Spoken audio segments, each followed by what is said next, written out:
So a few days ago, an article was published in the online publication Nautilus, an article written by Caleb Scharf, who is the professor of astrobiology at Columbia University, which we all know has nothing to do with the New World Order. But he wrote an article titled, "Is Physical Law an Alien Intelligence?" And there have been other follow-up articles written by publications like the Huffington Post, the New York Post, and a bunch of others. And it's pretty astounding in how it absolutely ties in the whole fake Copernican cosmology, the entirely bogus system of astrophysics and quantum mechanics and all that, with the alien deception narrative, and now also with the transhumanism angle, all tied into one, as well as actually some very significant spiritual implications, some mystical, metaphysical implications as well, of course. And so let's just read the actual article by Scharf, shall we? Bear with me. Perhaps Arthur C. Clarke was being uncharacteristically unambitious. He once pointed out that any sufficiently advanced technology is going to be indistinguishable from magic. If you dropped in on a bunch of Paleolithic farmers with your iPhone and a pair of sneakers, you'd undoubtedly seem pretty magical. But the contrast is only middling. The farmers would still recognize you as basically like them, and before long they'd be taking selfies. But what if life has moved so far that it doesn't just appear magical, but appears like physics? After all, if the cosmos holds other life, and if some of that life has evolved beyond our own waypoints of complexity and technology, we should be considering some very extreme possibilities. Today's futurists and believers in a machine singularity predict that life and its technological baggage might end up so beyond our ken that we wouldn't even realize we were staring at it. That's quite a claim, yet it would neatly explain why we have yet to see advanced intelligence in the cosmos around us, despite the sheer number of planets it could have arisen on, the so-called Fermi paradox. For example, if machines continue to grow exponentially in speed and sophistication, they will one day be able to decode the staggering complexity of the living world, from its atoms and molecules all the way up to entire planetary biomes. Presumably, life doesn't have to be made of atoms and molecules, but could be assembled from any set of building blocks with the requisite complexity. If so, a civilization could then transcribe itself in its entire physical realm into new forms. Indeed, perhaps our universe is one of the new forms into which some other civilization transcribed its world. These possibilities might seem wholly untestable, because they are, because part of the conceit is that sufficiently advanced life will not just be unrecognizable as such, but will blend completely into the fabric of what we've thought of as nature. But viewed through the warped bottom of a beer glass, we can pick out a few cosmic phenomena that, as crazy as it sounds, might fit the requirements. For example, only about 5% of the mass energy of the universe consists of ordinary matter, the protons, neutrons, and electrons that we're composed of. A much larger 27% is thought to be unseen, still mysterious stuff. Astronomical evidence for this dark, gravitating matter is convincing, albeit still not without question. Vast halos of dark matter seem to lurk around galaxies, providing mass that helps hold things together via gravity. On even larger scales, the web-like topography traced by luminous gas and stars also hints at unseen mass. This is going to be hard to get all the way through. Oh. Cosmologists usually assume that dark matter has no microstructure. They think it consists of subatomic particles that interact only via gravity in the weak nuclear force and therefore slump into tenuous, featureless swaths. They have arguments to support this point of view, but of course we don't really know for sure. Some astronomers, noting subtle mismatches between observations and models, have suggested that dark matter has a richer inner life. At least some component may comprise particles that interact with each other via long-range forces. It may seem dark to us, but it has its own version of light that our eyes cannot see. In that case, dark matter could contain real complexity, and perhaps it is where all technologically advanced life ends up, or where most life has always been. What better way to escape the nasty vagaries of supernova and gamma-ray bursts than to adopt a form that is immune to electromagnetic radiation? Upload your world to the huge amount of real estate on the dark side and be done with it. Wow. If you're a civilization that has learned how to encode living systems in different substrates, all you need to do is build a normal matter to dark matter data transfer system. A dark matter 3D printer. Perhaps the mismatch of astronomical models and observations is evidence of not just self-interacting dark matter, but of dark matter that is being artificially manipulated. Or take this a step further. Perhaps the behavior of normal cosmic matter that we attribute to dark matter is brought on by something else altogether, a living state that manipulates luminous matter for its own purposes. Well, that's interesting, and I'd actually partly agree with that on a certain level.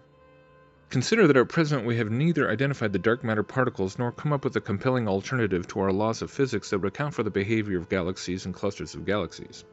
Wow. Yet they know it's all there. Would an explanation in terms of life be any less plausible than a failure of established laws? The universe does other funky and unexpected stuff. Notably, it began to expand at an accelerated rate about 5 billion years ago. This acceleration is conventionally chalked up to dark energy, but cosmologists don't know why the cosmic acceleration began when it did. In fact, one explanation with a modicum of traction is that timing has to do with life, an anthropic argument. The dark energy didn't become significant until enough time had gone by for life to take hold on Earth. For many cosmologists, this means that our universe must be part of a vast multiverse where the strength of dark energy varies from place to place. Oh, so now the multiverse is in there too. We live in one of these places suitable for life like us. Elsewhere, dark energy is stronger and blows the universe apart too quickly for cosmic structures to form and life to take root. But perhaps there is another reason for the timing coincidence. The dark energy is related to the activities of living things. After all, any very early life in the universe would have already experienced 8 billion years of evolutionary time by the time expansion began to accelerate. It's a stretch. Oh, just that part's a stretch. But maybe there's something about life itself that affects the cosmos, or maybe those well-evolved denizens decided to tinker with the expansion. It's amazing once you throw the alien element in there, how anything's possible. There are even possible motivations for that action. Life absorbs low entropic energy, such as visible light from the sun, does useful work with that energy, and dumps high entropy energy back into the universe as waste heat. But if the surrounding universe ever got too warm, too filled with thermal refuse, things would stagnate. Luckily, we live in an expanding and constantly cooling cosmos. What better long-term investment by some hypothetical life 5 billion years ago than to get the universe to cool even faster? To be sure, it may come to rue its decision. Hundreds of billions of years later, the accelerating expansion would dilute matter so quickly that civilizations would run out of fresh sources of energy. Also, an accelerating universe does not cool forever, but eventually approaches a floor in temperature. One idea for the mechanism of accelerating cosmic expansion is called quintessence, a relative of the Higgs field that permeates the cosmos. Perhaps some clever life 5 billion years ago also figured out how to activate that field. How? Beats me, but it's a thought-provoking idea, and it echoes some of the thinking of cosmologist Freeman Dyson's famous 1979 paper, Time Without End, where he looked at life's ability in the far, far future to act on an astrophysical scale.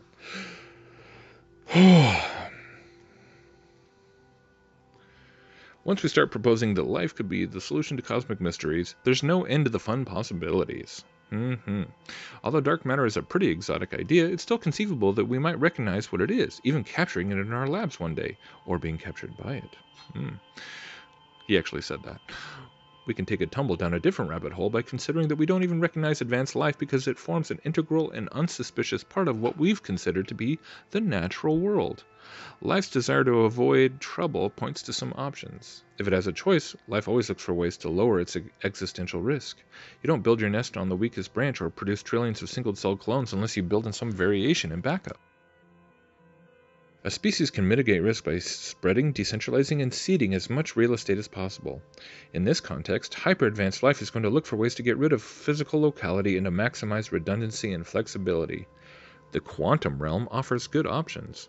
The cosmos is already packed with electromagnetic energy. Today, at any instant, about 400 photons of cosmic microwave radiation are streaming through any cubic center of free space. They collectively have less energy than ordinary particles such as protons and electrons, but vastly outnumber them. That's a lot of potential data carriers. Furthermore, we can imagine that these photons are cleverly quantum mechanically entangled to help with error control. By storing its essential data in photons, life could give itself a distributed backup system, and it could go further, manipulating new photons emitted by stars to dictate how they interact with matter. Fronts of electromagnetic radiation could be reaching across the cosmos to set in motion chains of interstellar or planetary chemistry with exquisite timing, exploiting wave interference and exciting energies in atoms and molecules. The science fiction writer Stanislaw Lem put forward a similar idea, involving neutrinos rather than photons, in the novel His Master's Voice. That's one way life could disappear into ordinary physics, but even these ideas skirt the most disquieting extrapolations.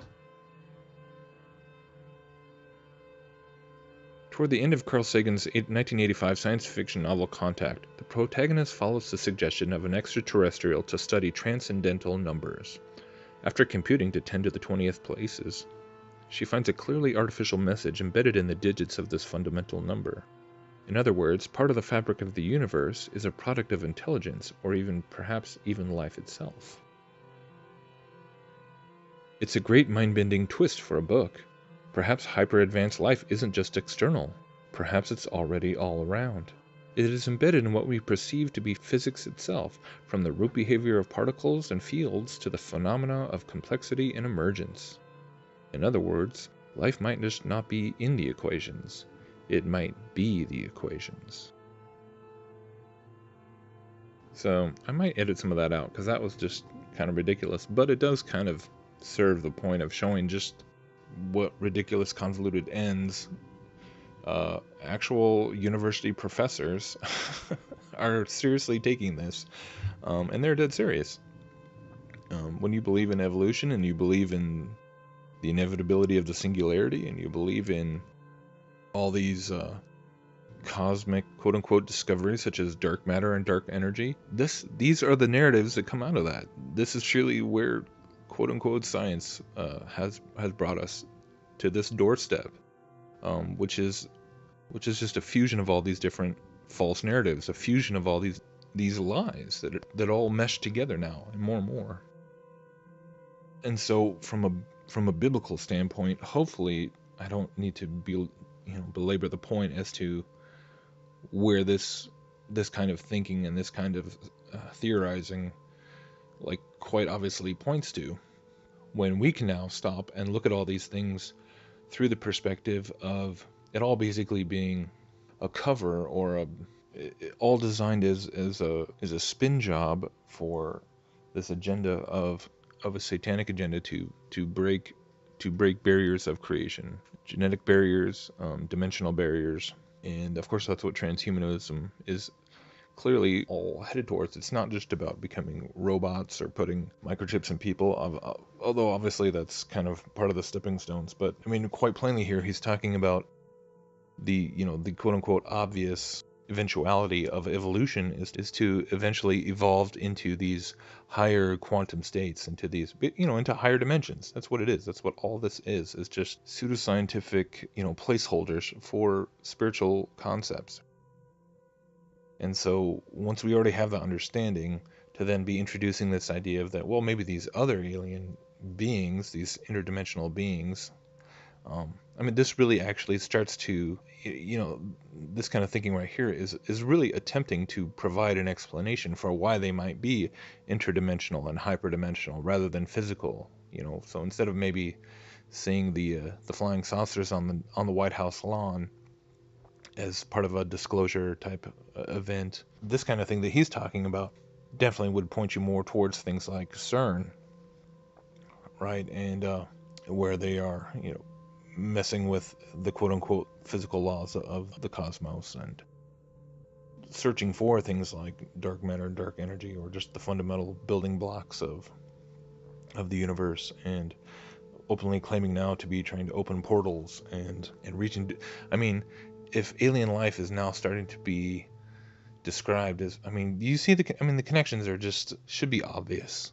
The connections really should be obvious. And then, you add things like quantum computing into the mix, where you're talking about an interface between our dimension and then these other dimensions, these other quantum fields, it's all basically different ways of describing the same idea.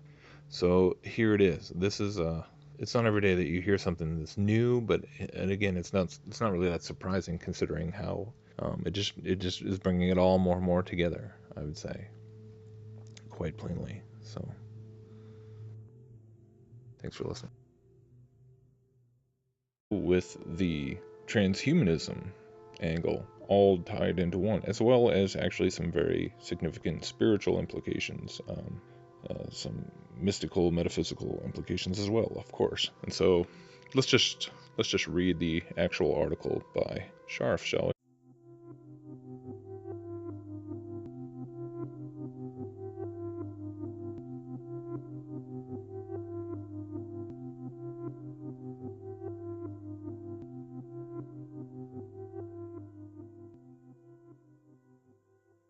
A bunch of others. And it's pretty astounding in how it absolutely ties in the whole fake Copernican cosmology, the entirely bogus system of astrophysics and quantum mechanics and all that, with the alien deception narrative. And now also,